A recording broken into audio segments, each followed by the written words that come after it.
Hey everyone, welcome back. Y'all, we are just two conversations away from wrapping up this season of the Speaker Podcast. This is your host, Camille Essex. This conversation is one you do not want to miss. So I need you to hit that notification bell and subscribe and share. I need you to tag your friends, your cousins, your uncles, your nephews, your aunties.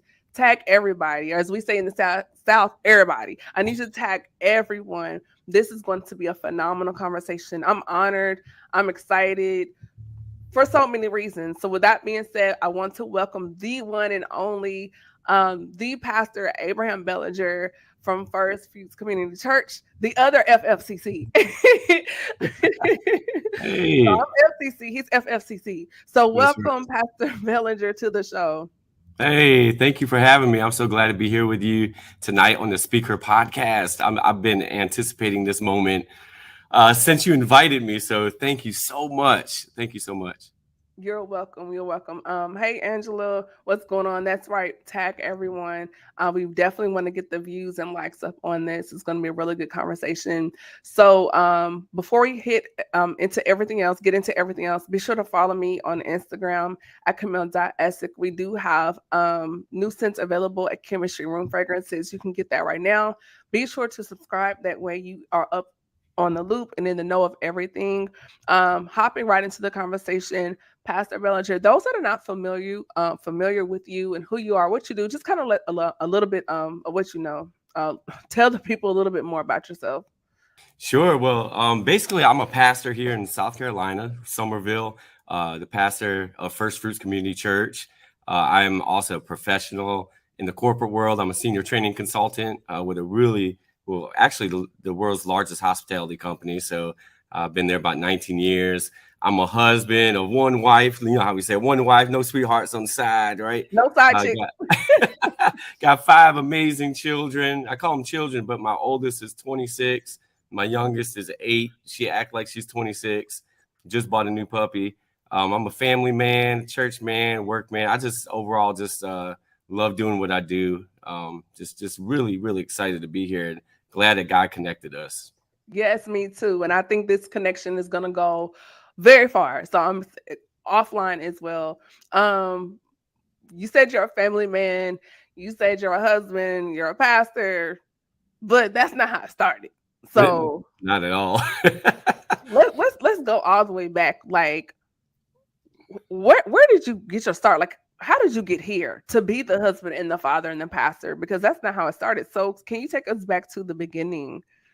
Right. So if I mention the town that I'm from, I'm pretty sure I don't think anybody will know it. It's called Watkins Glen, New York. It's a small little town in upstate New York. That's where I were born.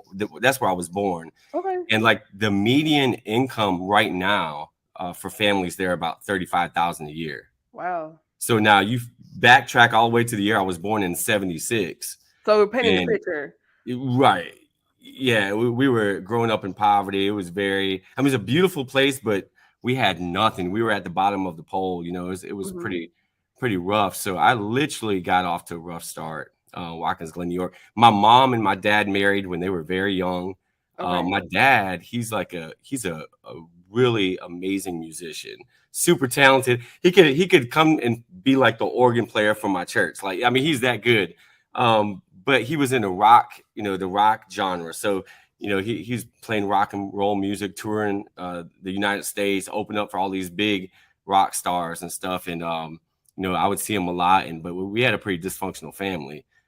So as a kid, I saw there was a lot of abuse, or there was a lot of neglect in a sense. There was a lot of things that most people honestly don't really make it out of, or if they do, they have scars throughout their whole life and things that they don't really overcome. And so, I think it was about the age of 9 or 10 after my parents got divorced, that my mom met somebody else and uprooted us and brought us to Columbia, South Carolina. Right? Okay. Have you ever watched The Wizard of Oz? Yes. I know it sounds corny, but to me, that's like what it was like. In that movie, it's all black and white, right? And then like there's a part where like Dorothy opens the door and she steps out and everything's in color, right? So I get to South Carolina and that's how it was to me. Like everything was totally different. Wow. totally nothing about anything where I came from. I mean, it was complete opposite, and it was a shock to me, and I Culture think that shock. kind of You hear a lot of things culture. about the South, but when you get here, it's like, oh, okay. Right, right. So growing up in that situation, in that environment as a teen, how are you coping at that time? Yeah, so like when I get to South Carolina, I had a stepdad worked really hard. My mom was working hard, but I did not fit in. Especially the culture was just amazing. It was so different. I'm just gonna just be straight up. I'm a straight shoot with it. Like I grew up in a town that was all white. Okay. Here I am now amongst Painting the picture some everybody. more. You're adding some more to the canvas. Okay. Right, right. Yeah, we're gonna paint this picture real good. So we're gonna add color to it, literally, because like there were no black people in Watkins Glen.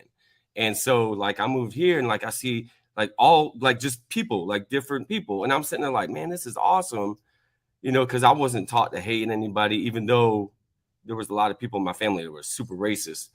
I wasn't taught that. And so, I'm making friends with everyone, thinking everything's good, and it's fitting in with some, and others were not liking me because I was that way, which caused a lot of chaos in my teen years. And I mean, it was insane to where, like, I mean, I literally had you know the KKK showing up.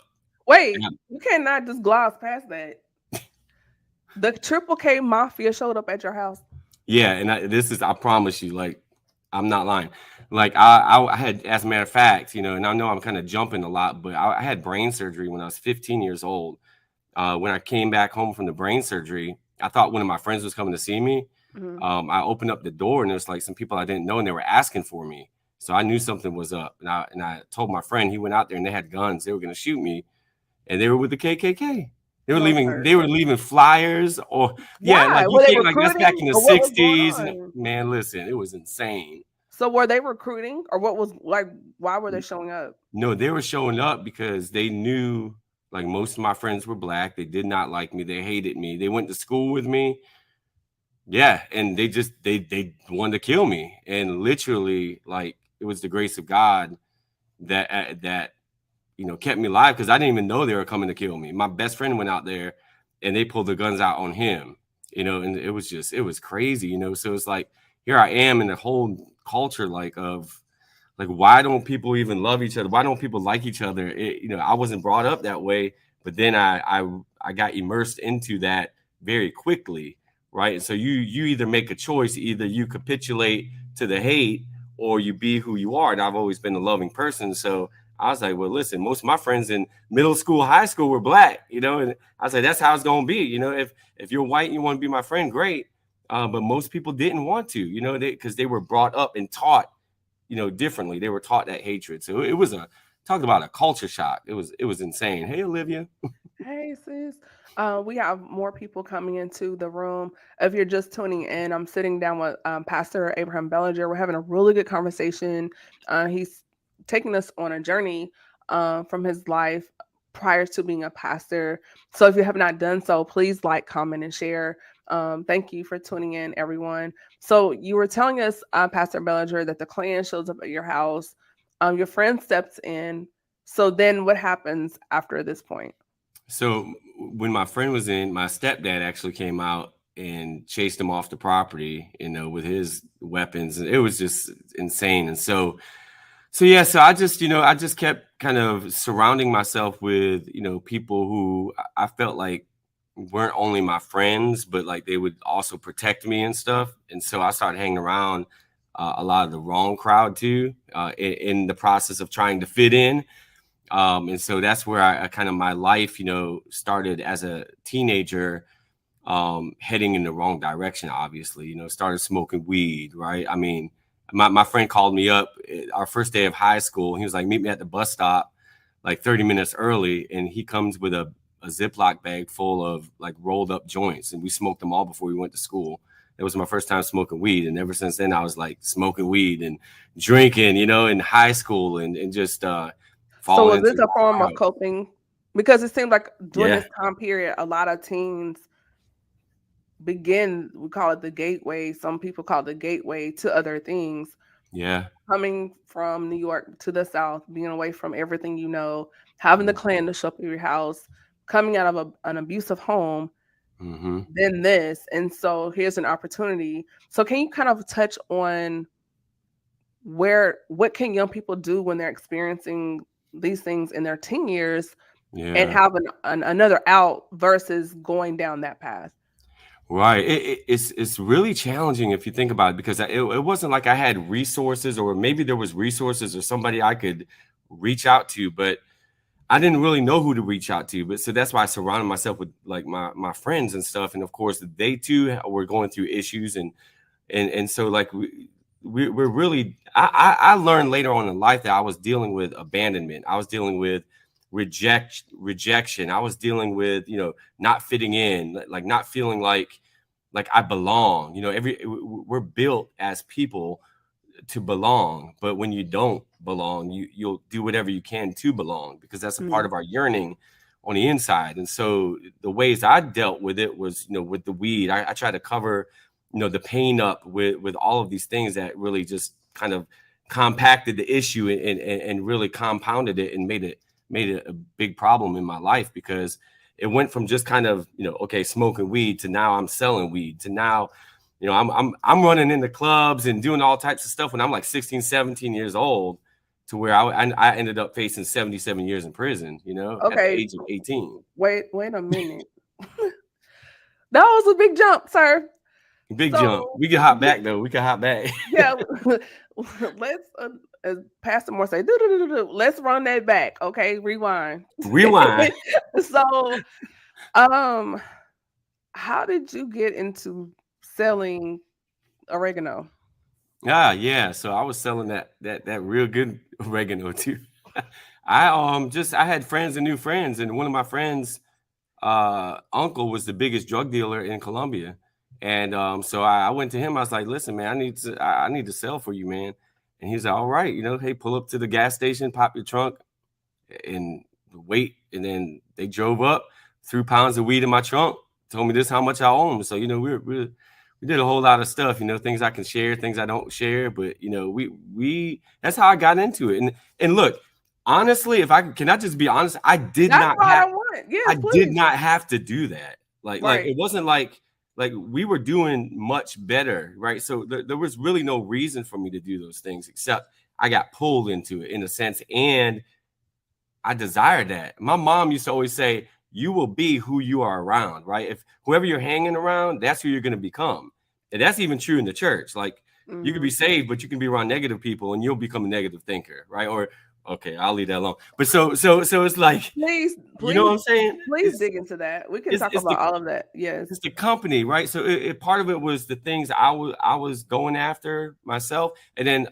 the rest of it was the company I was around, and it just kept building on top of it, and it was all just really a cover up, again, for the pain, for the feeling of not belonging, like I just didn't fit in, right? I mean, even amongst all of my friends that were pretty much black, I fit in, but I didn't, right? I mean, that's the white boy who think he black. Well, I mean, So hold I don't on. think I'm black. I'm just light skinned. That's all. Well, now I listen. When I saw you online, I said, "No, this is not mayonnaise. This is honey mustard right here because he has some flavor." Not He's honey been mustard. What? he's been cookout approved for a minute. So Yeah. Yes. Oh, for sure. Yeah. let's talk about that for a second because we hear these things like someone's trying to be a certain way, Mhm. and it's about community, right? I heard someone say before that race is not always sometimes your skin color, but your perception of the world. Mhm. And how you perceive the world is based on your community, your environment, and how you grew up. So to Right. have the Klan attacking you and coming to your home and pulling out guns, and now you're in this situation, doesn't that impact the people you fall in love with? Or does it influence the people you fall in love with? Mm. Wow. Yeah. It can. I think it can push you two different ways. I think the pressure of like, well, yeah, it was, yeah, it was crazy, because even like with the friends that I was around, like I really didn't feel like I fit. So I was just doing things to fit into. I think that's the problem, that's the challenge a lot of like teens or young adults are dealing with, is like like they feel like they're a part of a community when they're really like community is common unity. And and so like they're trying to squeeze in and they're trying to be something they're really not. And that can lead to a lot of issues, man, in so many different ways. It doesn't even have to come from a street perspective. I mean, I've experienced that in the corporate world, right? Here I am. By the way, first of all, did not complete high school. I have a GED to this day. I'm that person that if I fill out an application, I'm checking some college, right? Not like I don't have my degrees or anything, right? And and I believe in education. That's just my story. So Right. even in corporate world, here I am sitting in an audience of people who have bachelor's, masters, PhDs, and I'm feeling inwardly like I'm not even qualified for this. And yet there's gifts and things that God initially puts in us from the beginning that he qualifies us to be whatever he wants us to be when he wants us to be, and puts us in rooms with people we don't even know Right. to show us like we still belong, we still fit in, or we can still influence and impact, right? So Yeah. it's just I think like the pressures that I was getting caused me to lean more into trying to just live this rough world. Like I always felt threatened, so I was like, well, I have to be like this gangster type of person. Like I wasn't part of a gang, but I was like, I was living that life. And so I did all this to put up barriers of protection to kind of, say, hey, you can't come but so far. You're not going to get to me. You're not going to take me out. I've been through too much hurt, been through too much pain. So I built all these barriers up, just like people build up barriers all the time in their heart. Yeah. So just looking at everything as far as your journey up until now, getting into the we call community Mhm. pharmaceutical representative. We're gonna use the nice words. um, Yep. and in this, and you said it was all rooted, started out from childhood of rejection and abandonment. And I think we've Mhm. all experienced that to a point. And then you touched on another thing when you started talking about worthiness, Mhm. because us not feeling worthy can influence our choices as far as how we live in our lives, the people we bring. People come into our lives, but it's up to us whether or not we allow them to stay or not. And Right. so when we're in a space where you feel like, well, I don't deserve this, but this is okay. So now we're settling, right? Now we're dumbing down our choices. We're dumbing down our friends. We're dumbing down our community Mhm. because we don't feel like we deserve what we really deserve. And we look at ourselves through the eyes of our past and not through the eyes of God. Wow. Yeah. And then add to that, like my mom was a believer, but like I didn't come up in church. So I didn't have like that foundation about like, oh, here's this big, huge creator God that loves you and has a purpose for you. Like I never heard that message. Not that my mom didn't believe in me or, not that others didn't believe in me, but I just don't ever remember hearing that. So when you're not hearing those messages, when people aren't pouring into who you are, like a dad, I was just telling my kids like my role in your life is to lead and guide you into who you are, like to help you understand the vision of who you are, so that you have a path, so you have a purpose, so you know where you belong, right? And so when you're missing that, and you're missing the nurturing side of life, I mean, then other people, other voices are going to come there and fill those voids, or you're going to find people to fill those voids, or you're going to find substances to fill those voids, or you're going to find, listen, and it doesn't have to be drugs, it can be sex, right? It could be pornography, it can, oh gosh, Lord, don't say that in the church. That's why I'm glad I'm on the podcast and not in the church, because some things people don't talk We about. talk about it here. And the Good, thing good, we is, should. the flesh is like Russian roulette. It's Pandora's box, right? We're going to Hmm. use the term flesh, is Yep. churchy word, but we all have the potential to do Hmm. anything. But Hmm. your thing, and I'm putting air quotes around that, your thing, I maybe could deal with it, get in and get out and fine. But then Yeah. you can do the same thing and you don't bounce back from it. We see it all the time where people have gone down a path of drugs, alcohol, Hmm. pornography addictions. They do it, whatever. And the next Yeah. person get into it and they're locked in for life. And some people die in it. Yeah, And it's that's like true. we take a risk every time, you hear the term YOLO, you only live once, just try it. But that one time could be the time. It's like Russian roulette and it takes you out. Yeah. I just had a young man, like, as a matter of fact, he came to our church many years ago, heard me preach, got baptized, but like was just addicted to drugs, like really bad. And we worked with him for years and years and years. And he just recently overdosed. We did the homegoing right in our church, and it was just tragic. It's really sad. So I think like it's easy to kind of judge or look at those things, but like we're really called to have conversations like this to help people, because somebody right now, maybe they're not dealing with it, but maybe they know someone dealing with that, right? Or maybe they have and they're still struggling. They need to be free.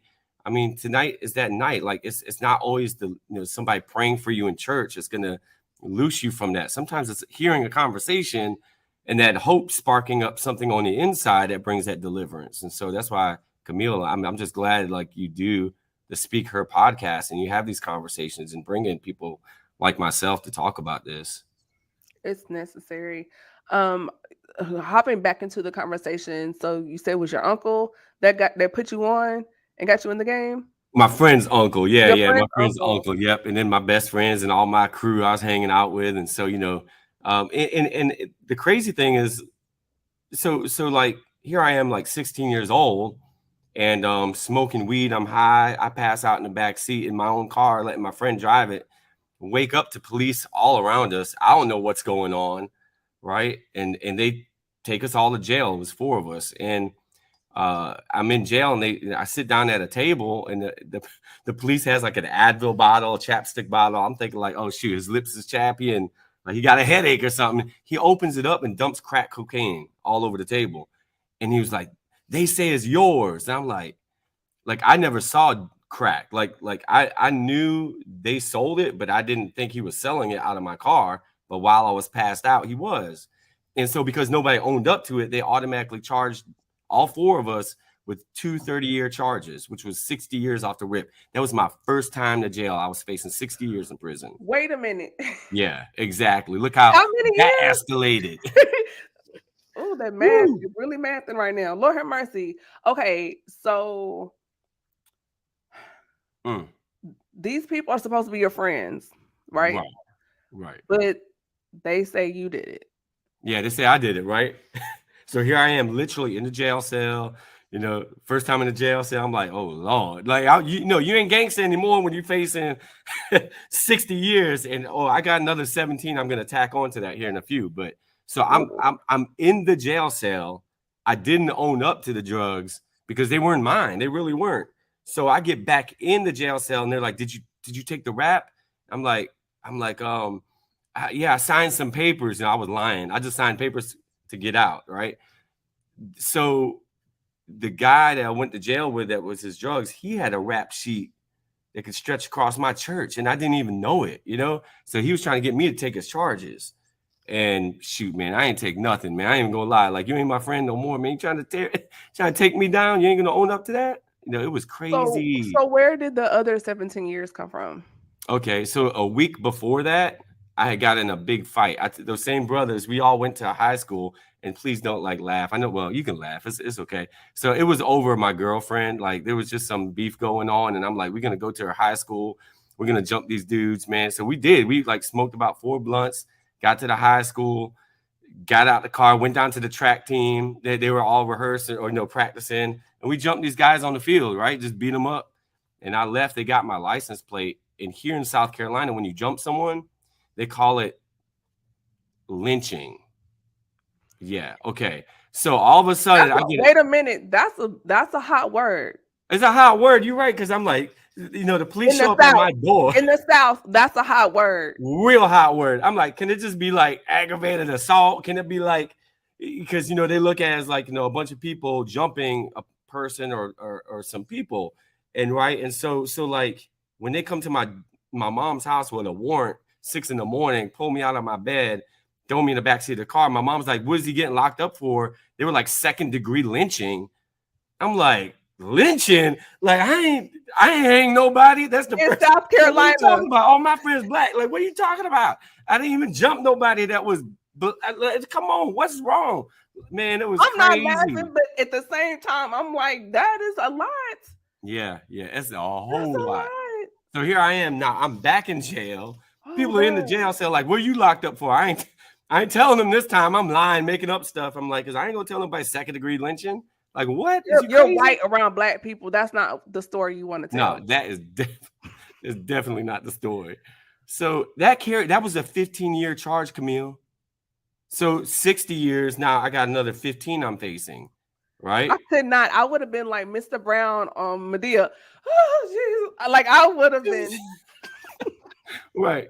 done. So I get out of jail, right? Pay bond or whatever. And the guys I got in the fight with, they were threatening to kill me. Like they were making death threats. So, I went to see my girlfriend at the mall and I took my stepdad's pistol with me. And sure enough, they were at the mall. 8 of them hopped out of the van. I had 16 bullets and one in the chamber. So I was like, well, I will shoot all of them. I got 2 bullets for each person. So I pulled my gun out, broad daylight at Columbiana Mall. Wait a minute. Wait a minute. Lord, Now you're God doing a was Tommy Egan. What is going on here? yeah, Before power, right. sir. Man, you just don't know. But let me tell you something. So when I pulled the gun out, had it at them, pointed at them, broad daylight, and I didn't know it then, but that was the first time I ever heard God actually speak. And I heard a voice say, "Put the gun back." Now, in the streets, you don't pull out no gun, you don't brandish your weapon and not do nothing. Not unless But you're it gonna was so use it. powerful. It was almost like he forced me to, in a sense. And I did. I put the gun back in my waist and I walked off. And long story short, the police caught me in the mall, brought me outside. They were about to let me go. And this white lady was like, "He's got a gun in his waist." Yep. Oh, "Put your hands up." So I put my hands up. They pull up my shirt, throw me on the ground. Here I am going back to jail a third time on 2 pistol charges. Each one carried a year. So they ran all of those charges concurrently, which wait, say means, that again and talk to me like I'm slow. yeah, yep, One more time. yeah. So they gave me 2 one-year pistol charges. So they were like unlawful possession of a pistol, unlawful possession of a firearm. And so they took those 2 charges. I spent about a month in jail. And they took all the other charges and ran them together to where when I went to court, I was facing 77 years in prison. Pause. Yeah. Listen, I wanted to pause. I wanted to pause. I was like, Lord, please pause this right here. listen, y'all. Please like, comment, and share. Share, Get share, in on share, this conversation share. right now. I don't even think we've gotten to the apex of this conversation yet. For some reason, I feel like there's more. So, Yeah, right. Pastor Belanger is looking at 77 years Mm-hmm. for narcotics and weapons. There you go. That's a That good is man. You 77. frame that so nicely. That sounds so nice. Narcotics and weapons. Yep, you're right. You know, while I work in the law firm, we dressed it up. Right, right, exactly. And I was a paralegal for JAG in the Navy. So I understand the Right. lingo. Yeah. However, comma space. This Yeah. story right here is a lot. Mm. Pastor B, it's a lot. It's a whole So lot. it's a whole lot. It's a whole lot So because, like, here I am standing. What, I was like 18 or something, standing in front of the judge, praying to a God I don't even know. He and rewind. Like I told you, when I was 15, I had 16 hours of brain surgery. I had a tumor in my head the size of a grapefruit. I came out of 16 hours of brain surgery when they told me I could be blind, paralyzed if I make it out. Like, came out perfectly fine from that surgery. Right. And now here I am. You would have thought that would have like kind of put me on the right road. I'm and you facing just kept going down the 70. rabbit hole, I was sir. going down to the abyss. Like, I was like 77 years. Like, I'm sitting there. I couldn't even, like, I'm in the courtroom, like thinking like I'm really facing 77 years You and just haven't really praying like, started God, life please. yet. Yeah. I haven't lived my life. Like, God, please. Like, I did not see a way out. I just, you could not have told me. You could not have told me that I would be here right now. There's no way. There was no way out. And Okay. I'm literally praying in the courtroom, and all of a sudden the judge, and you're gonna be blown away by this too. The judge calls the prosecutor and my lawyer up, and the guy that I went to jail with, he actually ended up owning up to his drugs. Like nobody knew it. So they automatically dropped the 2 30-year charges on myself and the other two guys that I got locked up with. So I went from facing 77 years to facing 17 years, right? So then they dropped the 15-year second-degree lynching charge to a simple assault, and they dropped that for time served because I spent like a month and a half in jail. So I went from facing 77 years in prison to facing now 2 years. And I'm like, shoot, dang, I'm gonna have to man up and do like 2 years. They ended up giving me 1 year probation off of 77 years. And it was not white privilege. I'm just want to tell you that right now. It wasn't. The judge openly, and you would be so shocked. Like when I think about it to this day, it's insane. The judge hated me because he knew most of my friends were black. And he said in the courtroom, I want to bury you under the prison cell. That's what he told me. And he told the me judge was biased. Oh, he was totally biased. He said, yeah, but wait, there's more, right? He says, but he's like, you're getting a year probation only because the guy owned up to the drugs, but I would bury you. And because you're getting probation, you can't hang around black people.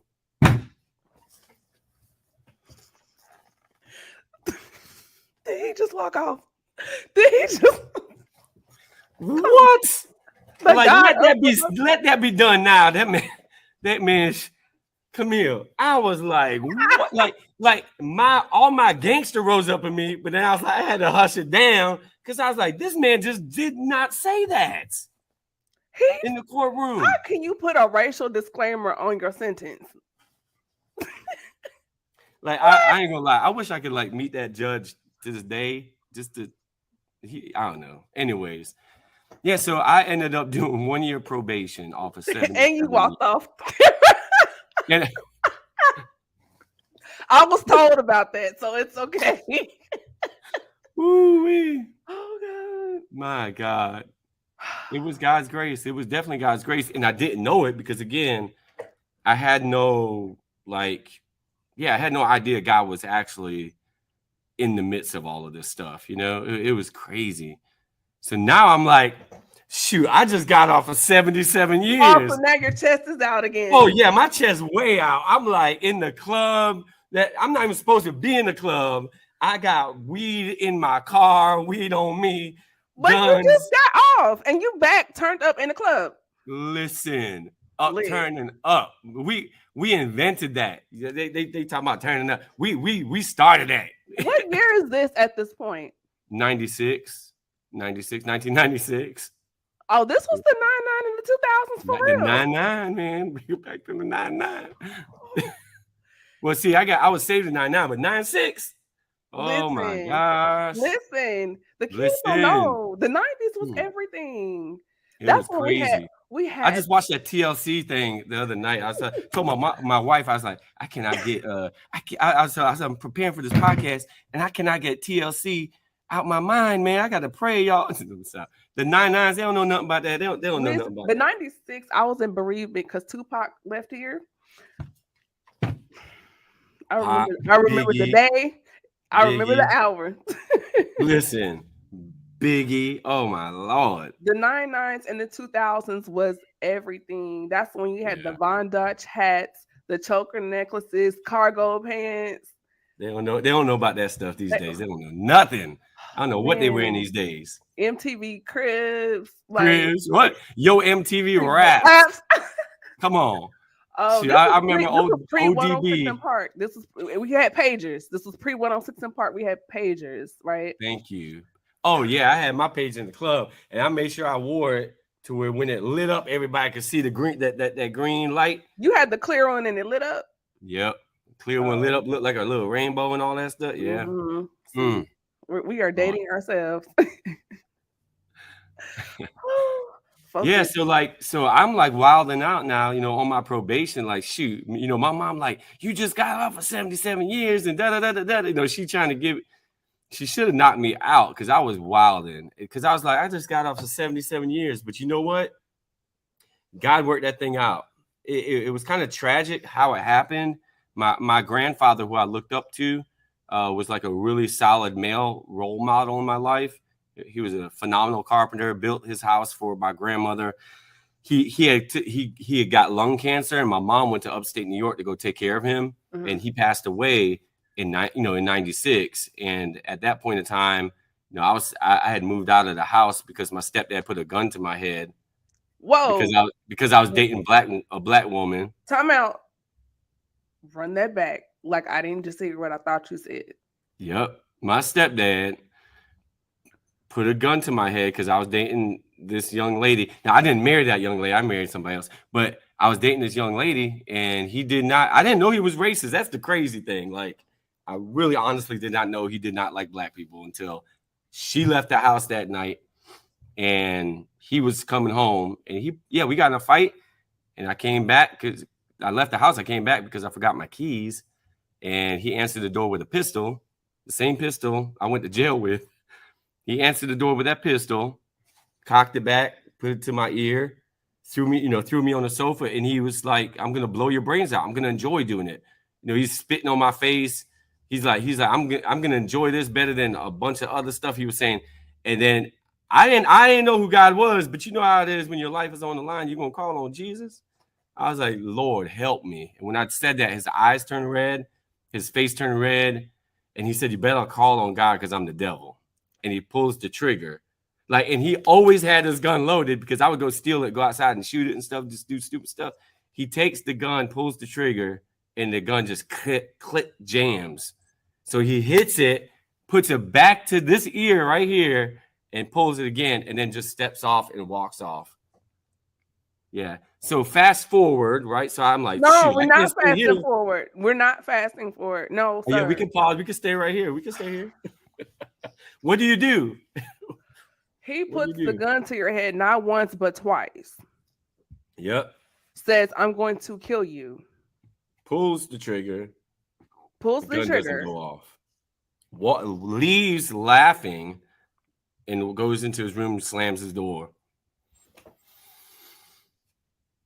And here I am sitting in the living room. My mom's in upstate New York taking care of my grandfather, So I'm like, I got to get out of here. Shoot. So I moved in with my best friend's sister. I was selling drugs down there all the time. I'm on probation, selling drugs. And you're back in these streets. Back in the streets, man, like whatever. I ain't going back there. I know that. So my grandfather passes away. My mom comes back, and she helps me get an apartment. And my apartment was across the street from an apostolic church. Okay. In Columbia. Okay, exactly. Bishop William Lee Bonner was my first pastor. Bishop Bonner? Bishop Bonner, yep. Now, I was selling weed to the kids in the Family Life Center. I was like, shoot, I might as well go ahead. I ain't had no money. I ain't had no job. Shoot, I was still street pharmaceuticals, but I'll just take it to the Family Life Center during their summer enrichment program. I was enriching the program. So I was, I was. No, stop. No, pause. At the church. But think about this now. Think about this. This makes total sense. Come on, let's rationalize. Please help me. Okay. You're right, Malcolm. My life is a movie, but it's a movie, a book, a movie, and a blog.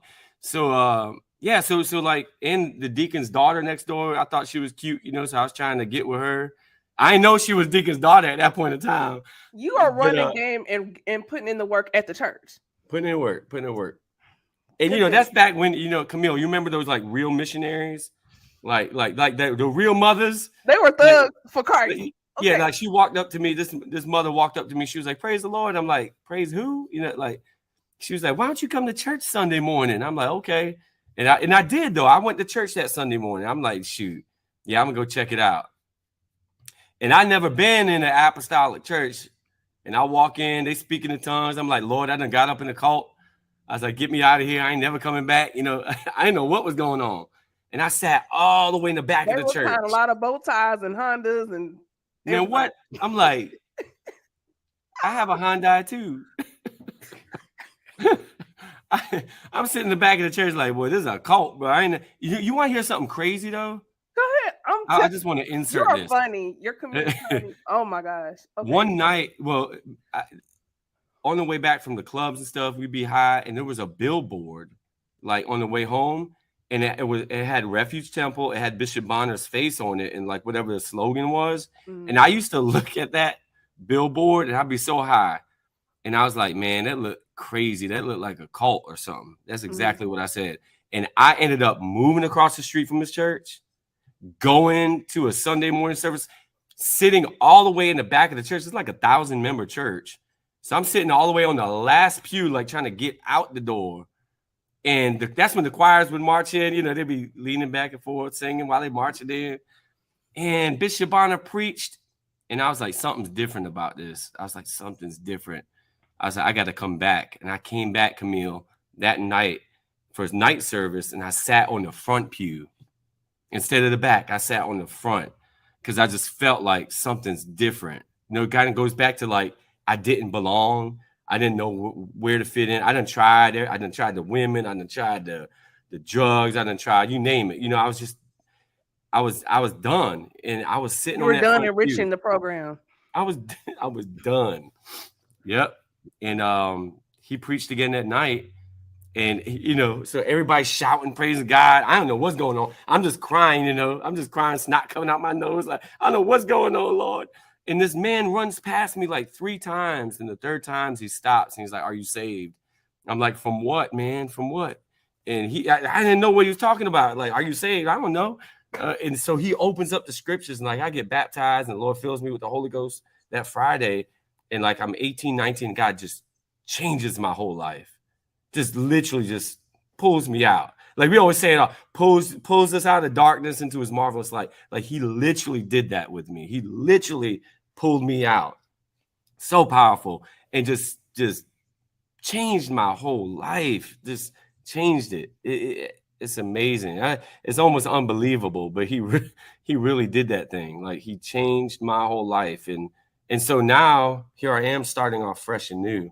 You know, have an eviction letter, right? Because just because you save doesn't mean your problems go away. Life is still lifing. Life is still lifing. Still lifing. Like I'm still in this tore up apartment.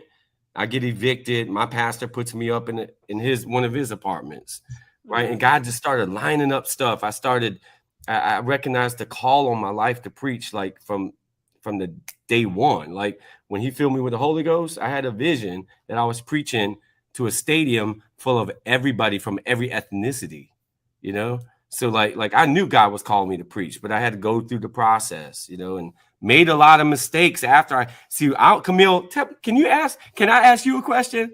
Yes. Like, why do we always testify about the stuff we did before we got saved?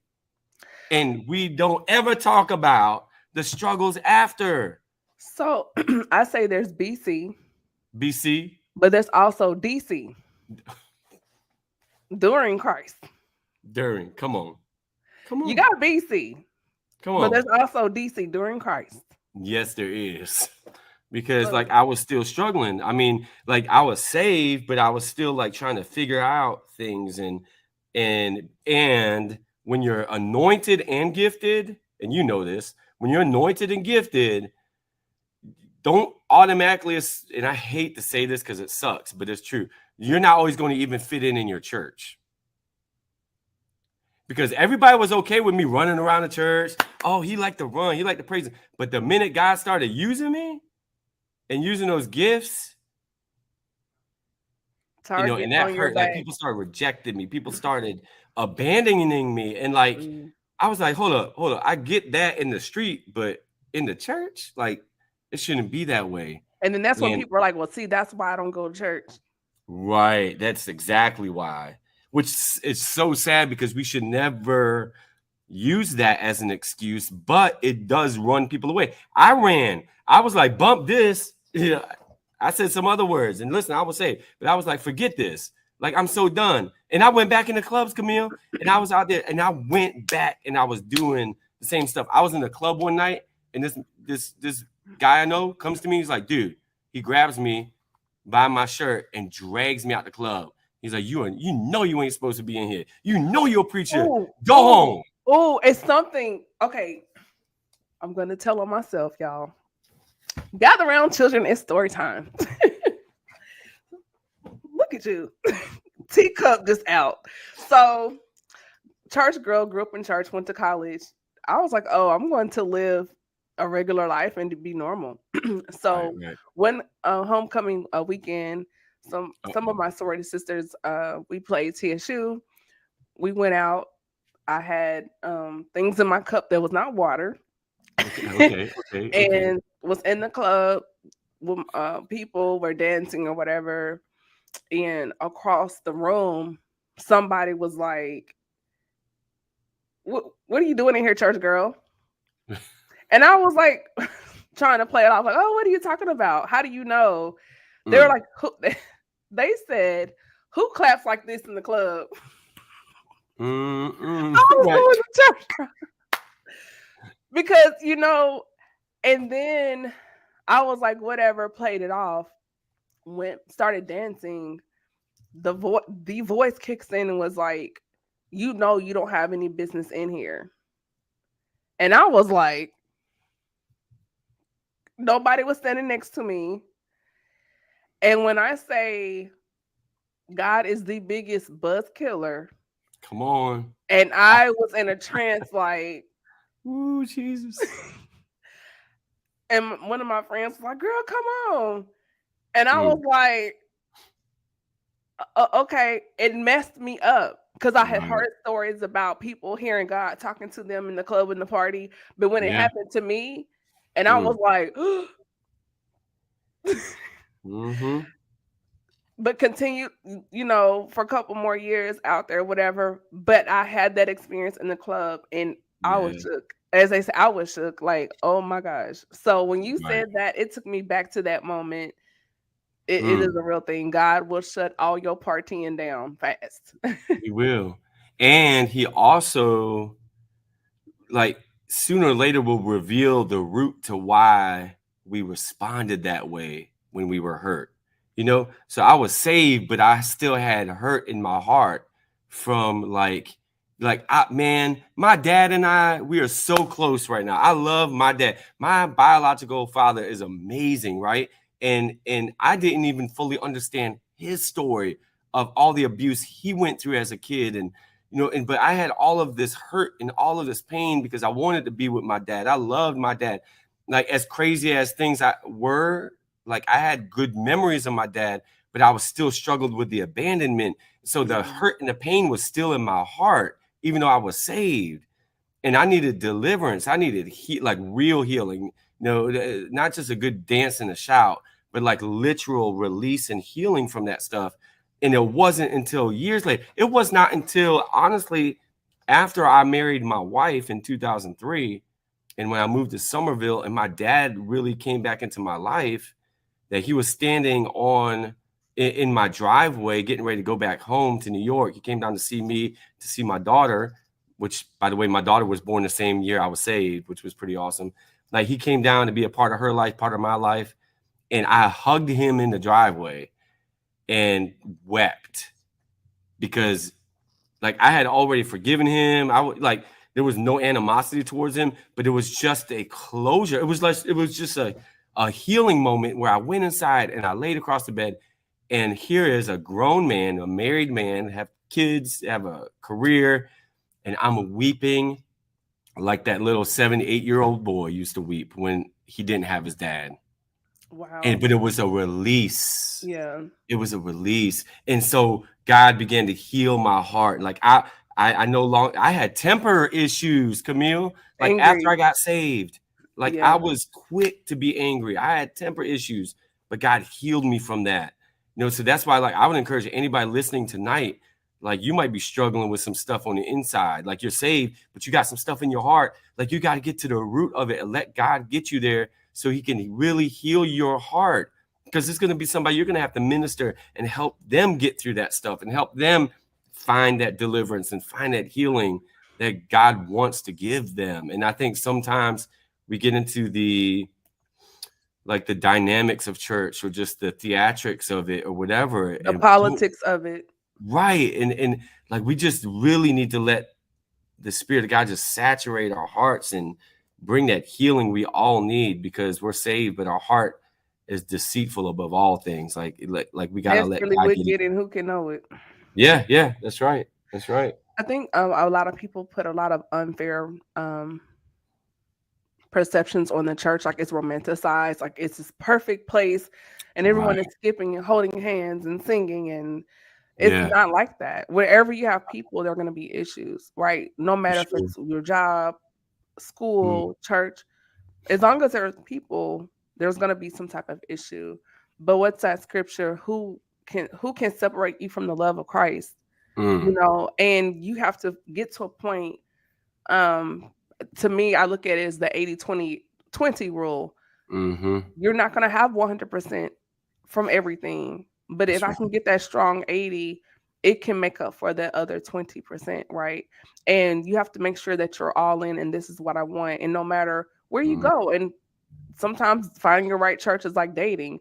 You go to this one, okay, this isn't working out. Let yeah. me try this one. Even right Mhm. now, I'm a member of Faith Covenant. Getting here Ooh, was a journey, but Pastor Mark Moore Jr. yes, but it's been a journey. And even now, which Mm, I shared with you some things before getting on, I'm in a very um it's unfamiliar territory for me. I'm being stretched in ways I didn't think I could be stretched or would be stretched. And I'm like, why am I going down this path? I'm mm, gonna go this way. I don't understand it. Is it always easy? Is it 100%? Why I just know, XYZ? No, but I'm here and I'm making myself available. And you have to get to a point, no matter the distance, the time, if there's a person, if there's a misunderstanding, whatever it is, you have to dig in your heels mm. and how bad do you want it? Tupac said, how bad, how do you want it? But it's like, how Yeah. bad do you want it? Mhm. And at the end of the day, if you can go the distance to go to someone's concert, we will ride and go to a concert in another city, Thank or you. you dealt with things with friends worse, but you kept going back to that circle, and you have to make a decision and say, this is for me, this is what I want, this is what I need, it's here, it's feeding Mhm. me. And you have to tune out the noise. That's You have right. to tune out the noise and really get focused, because at the end of the day, it's not the people saving your soul, it's God saving your soul. Mhm. And that noise, what I learned is that noise really honestly came more from within than the external, you know? Like it's the old stuff that creeps back up into your heart and in your mind, like that makes you want to doubt or makes you want to like just stop, or just kind of settle. And though God is calling you to more, or like God is like pushing you into a place of like where you're really healed because there's more you have to do, but you can't do it until you're fully healed. So it's just like it's the journey, it's the journey is so key, like to really be mindful of the fact that God is doing something in our lives for his purpose and for his glory, which means it's going to be a sacrifice. Like if there's one thing I would definitely say that I've learned is your faith and your obedience is like God will back that up all day long. Like there's no way you can have faith and obedience and God not come through for you. So if it's you traveling back and forth to go to church, like in making that sacrifice, it's not just for you to be fed, it's because there's something you're going to contribute. There's something that you're going to be able to bring. Like God's doing these things. Like there's going to be healing in that journey too. It's like just like I came from Watkins Glen. Like who would have thought somebody from Watkins Glen, New York, would come to Columbia, South Carolina, and then get saved, and now here I am, like pastoring a church. Here I am, working for like one of the largest hospitality companies in the world, training people that are multimillionaires, helping them to make more money. Like, I mean, like you can make this stuff up. Like there's more in us, but there's a process and there's a journey like that we all have to go through. And if we don't, we miss out. Like if we don't, we really don't get to know God and who he really is. We don't get to know ourselves and find out who we really are. And there's a lot of people who will never be connected to unless we make those next moves and those next steps. It might be scary, but look, just take your faith and obedience and watch God work. He does it every time. That's awesome. One more component of this conversation, going through all of that, how did you make yourself available for love I'm so to the glad you said that. Yeah, you know, it's saving the best for last. You know. Oh, can I test? We got some. I know. Are we okay on time? Because I got time. look, this black church, we don't. Okay, okay, all right. That's what I thought. You know. Yeah. All right. I don't know why they be. Listen, I got scripture for that. I really am light skinned. You know, but I mean, my wife was like, "Dude, you need to just tell folk you white." I know I'm white. I just like to say I'm light skinned because I the one blood God made all nations. Anyways, back to the love. Camille, when I was in Colombia, I proposed to a young lady in the church there. My pastor said, "Son, call it off. Now it's not the time." Like it wasn't like there was something wrong with her. It was not the time. Like God was establishing me, but I was in my flesh, and I was like, I ain't calling nothing off. He don't want me to marry her because she black, I'm white. That's crazy. I'm saying this about my pastor in my heart. Now, wouldn't never say that out loud because you don't do that, right? But I was resisting. Long story short, God put me on my back for 3 weeks. Couldn't stand up without almost passing out. Went to the doctors. They couldn't find anything wrong with me. I thought I was gonna die. I'm laying in the back of my mom's house, praying, thinking like, oh, I'm like, Lord, I thought you chose me, da da da da da. And he was like, son, I have chosen you, but I'll take you out before you marry her. And like the He shut it scales, down. like the Apostle Paul, like the scales fell off my eyes. Like I knew it was God. Like he was not playing. And I fell asleep, cried myself to sleep, repenting, woke up and realized I could stand up. And like there was no issues. Like I was completely delivered and healed. So I went to church that Sunday morning. After church was over, like Bishop Bonner was like, son, I've been praying for you all night. He's like, it's good to see you this morning. He came down and prayed for me. Church was over. I went and called it off. Now I'm sitting in my, I'm got my new apartment, whatever, but I'm lonely. Like Time I out. have the whole, Wait a minute. You okay? yeah, because You you know how went people from get tied up with the wrong people. Okay, go ahead. yeah. Yeah. So I'm just trying to recap because you've dropped a lot on us. You went from selling drugs. You were facing 77 years, 77 years in prison. And then your racist stepfather pulls a gun on you, pulls the trigger twice in your ear. God jams the gun. It doesn't go off. Right. You Yep. go back to the club after God saved your life from the jail because you were All going to jail, as he would right. say, to jail. To And jail. then you meet this girl. No, then you were in the mall about to light up the mall. Yeah. Then So I was you're facing all that time. My all this charges time get dropped. dropped. Now Selling weed to the kids in the church. I mean, listen, selling it's weed gonna to be the in my kids in book that I'm church releasing. So trust me, at the you'll be able to enrichment get. program because you were enriching the program Yeah, yeah, with the deacons kids. yeah. Jesus, help me, Then, Lord. Have mercy on me. Save me again, Lord Lord Jesus. Jesus. My God. Then you meet this girl. You're gonna marry her. Right. Like, God is cause I like, get saved. I meet this, saved, yes. sanctified, Holy Ghost filled. Then Yeah. God puts you on your back, and He's like, Not her, son. I'll take So you out now before here you we marry her. are. Yeah. Okay, I just had to make sure I was comprehending. Whew, Yeah. this is It's a a lot. lot to take in. It's a lot. Now, but then like so now I'm like I'm obedient. Oh yeah, we I forgot the cut it clan off showed up at your finally. house. Yes, and the clan showed up at your house. Oh yeah.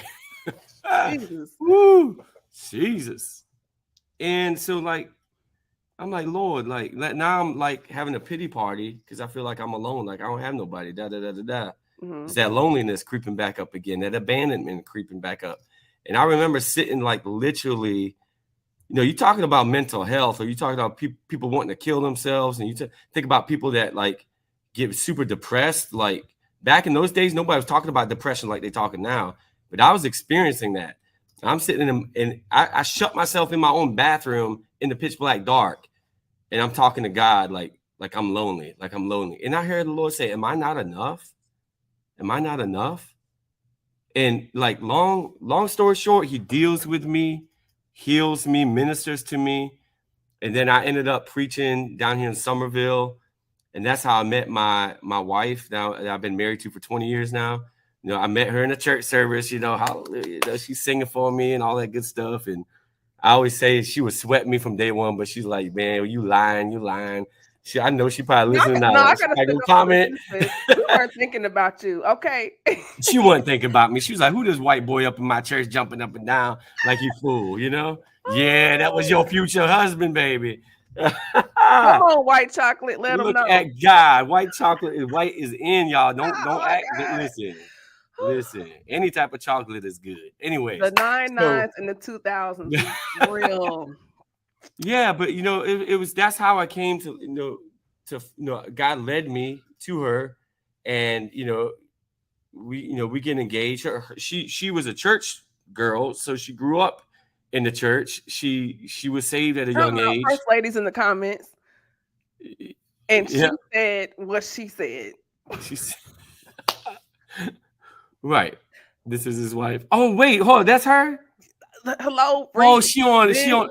Yes, bouncing ball. This is his wife. I'm not thinking about him. Period. Y'all need to like that comment. That's hilarious. Uh, Whew. hey, No, she first telling the truth. lady. She wasn't thinking about me. She really wasn't. That's just my story in my mind. But something happened. I mean, I don't know. Something happened, and it was holy. God hooked that thing up. I mean, yeah, and it was a blessing. It really was a blessing. We got married in 2003. And but listen, Camille, I got to say this though. I really have to say this. I don't know who this is for now or later or whatever. We sat in front of her mom and dad's house, like I don't know, maybe a few weeks before the wedding, and we were young. I was what? I was like 26 or I don't know, something like. She was 23. Yeah, I was like 26, going on 27, and we had some level of fear or like not like scared, but like we're getting ready to be married, and so we said to each other, like, this is a commitment. Like if we're gonna do this, let's do this. Like we're gonna commit to whatever, like whatever it is, we're gonna do it. Like we're gonna make this happen. And I can say that we've done that. We've had hard times, we had ups, we've had downs. My wife's had some physical issues, had her hip replaced twice. She's had a lot of issues. She's a lot of people don't know. Wait till she tell her story. Like Well, she's see, this is what we're gonna do. We're gonna bring her back with you, and we're gonna have that conversation come on, part two. We when can when do we that. start the new season. So put Yeah, just FYI. right. But we've been through it, and God's been in it, and He's helped us. And For we better or just worse. we just celebrated 20 years of marriage, and it's like we can literally say like God has kept us, but we've decided to make the marriage what it is versus doing what many people do is they give up. And I understand because it is not easy. You're talking about two different people coming together and spending a life together. And then I'm a pastor, and then I'm this and all that. There's a lot that goes with that. And That is true. I've heard some people say, "Well, I married this person," and then they get called to ministry, and it's like I didn't sign up for that. Technically, you mm, did when you said I do, because it's for better or worse, sickness and health, all of the things. yeah. But that's a part of the package, you know. Right. And Um, and she was super qualified. Like I know I wouldn't be who I am right now if it was not for her. I know it. Like God used her to balance me. God used her to mature me. God used her like to wisen me up. Like so many things to this day. Like it wasn't like just for a period of time. And then no, like constantly. She's that to me. And for her, I mean, she'll testify about it. Like she grew up in the church, but she really didn't have a relationship with God mm, until the Lord brought me into her life and brought that part into her life. So it was beautiful. And so it's like it's really important to slow down and make sure you find the right person and don't be afraid you're gonna miss out because God's got somebody for you. yeah, I Um, definitely want to have you, both of you, on for that conversation as far yeah. as love, marriage, and relationships, particularly in Mhm. this generation. When we see people getting married, it's good for branding, it's good for business, it looks good for optics for social media, Right. and it's like, well, what is your life looking like out behind the camera, behind the gram? And what if someone does need a hip replaced or has a heart attack or things happen? Mm-hmm. Are you going to stay there for that? They have to go through physical therapy. Are you going to be there for Right. that? Right. And parents pass away, people get sick. There's a lot of Mm-hmm. kids going through their thing and they have their little attitude. There's a whole lot. There's a lot of um, mountains and valleys in marriages. And so Yeah. weaving all that together and then, hey, is this person not just good because we look get good together, but are Mm, you good for my future? Are you good for my purpose? Are you good for my thank you. spirit? Are you Thank strong you. enough to pick me up in the spirit if you know something's bothering me, even though I don't open up my mouth and say something? Do you have a prayer life to where you know how to go in and intercede on my behalf? There's so many other compartments and things to that. We hear the Mm, term high value. High value, you can doesn't mean that you're high value because of what you make. You can mm, be a high earner and yeah. have a deficit in your character. Wow. Wow. So there's a lot of people screaming high value man, high value woman. No, you're a high earner, but your character has you emotionally and spiritually bankrupt. That's right. So these are things I would love to dig into you all with. Um, when I have you all to come back. There's Hmm. so much to unpack here, and definitely we need a part two as far as the development, as far as then getting into ministry in the church. Mm, Um, right. because there's no way we can unpack all this in an hour, It's but we not. definitely have to do a part two to this Yeah. conversation, and when we bring you back to do the recap, and then how did you get into being a pastor and a leader and Hmm. congregation and the transparency. These are all things I want to dig deeper into you with you more, particularly from a male perspective, because there's so many platforms out here for women. You know, you have the Hmm. girl boss babe brunch and all this stuff going on, but I think it's so important for men to have a space to open up and talk and share their perspective, particularly when we start digging into that level, the component of faith in the conversation. Right. I think it's very important. I think it's very important for men to hear each other when they speak and Mm, share. that's So, right. with That's that right. being said, first of all, we've had a lot of people in the comments echo my soror. Hey, Kia. Hey, girl. Uh, Carl's my sorority sister. That's my girl right there. First Lady Belanger, we cannot go through this episode and not say hey, hi. Thank you for sharing him with us for this hour. Really appreciate it. Beverly, Faith Covenant family has been in here. Angela and mhm. Olivia. List goes on. Thank you all for tuning in. Alicia, we appreciate you all so much. If you happen to miss this episode, catch the replay. But before we close everything out, Pastor Bellinger, if you have anything like a nugget, gem, something that you can drop on us, excuse me, until the next time you come back, and then where people can reach you on social media, please do so. Absolutely. I think the biggest thing I would drop on anybody that's tuning in is there is such a deep purpose in your life, that, like, just don't ever quit on yourself. Don't ever quit on God. Don't just keep pushing and keep pressing, because like you're breathing in this time, in this season. You're alive. You're here for a reason. And I know that could sound cliche, but it's not. It is so real. Like Jeremiah 29:11, right? Like all of God's thoughts towards you are good and they're not evil. Like he has an expected end. He has a future that he has laid out specifically for your life. Nobody can be you. God's given you gifts. God's given you everything you have. Don't give up on yourself, because you do really have purpose. You might be in the middle of that journey, but journey, like that's why they call it journey. Like journey, go, keep pushing.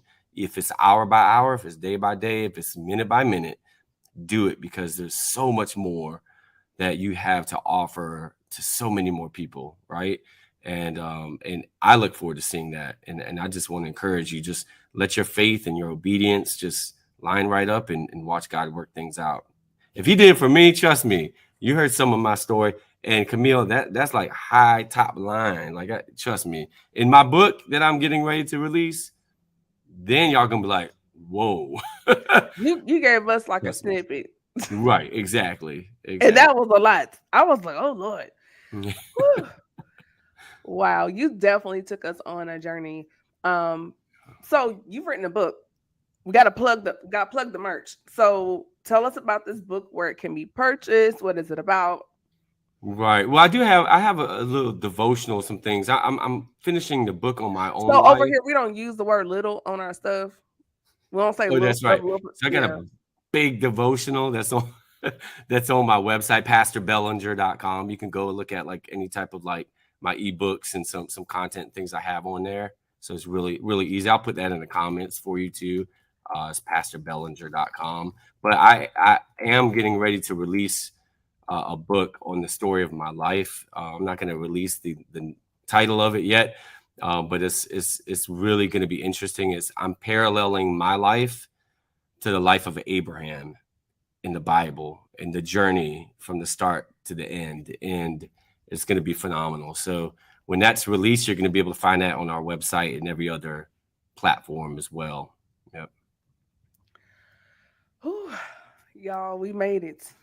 Thank And, you. and can we just give it up for Camille, like in the Speak Her podcast? Like, if y'all have not subscribed to the YouTube channel, you're way behind the ball. So I need y'all to subscribe right now. First Fruits Community Church, all of our members, first time guests, whoever, like, subscribe to her channel, like her on Facebook, follow her on Facebook.